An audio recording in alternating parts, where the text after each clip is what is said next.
যশোরের ফুলের রাজ্য নামে পরিচিত গদখালি পানিসারায় দর্শনার্থীদের ঈদানন্দ যেন ফোরাচ্ছে না।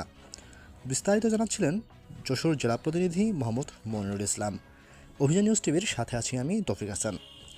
বাংলাদেশের ফুলের রাজধানী হিসেবে গণ্য করা হয় যশোর জেলার ঝিকরগাছা থানা গদখালির পানিসারা নামক স্থানকে।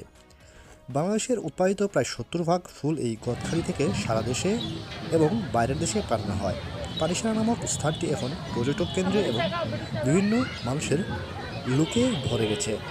অনেক দর্শনার্থীদের আগমন ঘটে নানান উৎসবের সময়। এছাড়া শুক্রবার শনিবার সরকারিভাবে কর্মস্থল বন্ধ হয় না হওয়ায় এখানে দর্শনার্থীদের ভিড় জমে। নানা শ্রেণী পেশার মানুষ এবং স্কুল ছাত্ররা সহ অনেক পরিবারবর্গ নিয়ে বিনোদনের জন্য এখানে আসেন। সরকারি বন্ধ ও উৎসবের সময় পরিস্থিতি নিয়ন্ত্রণের বাইরে অনেক সময় চলে যায়, যেমন যাতায়াতের সময় যানজট ও পরিবহন আনা নেওয়ার ঘুরে ফেরার ক্ষেত্রেও অসুবিধার সম্মুখীন হতে হয় দর্শনার্থীদের।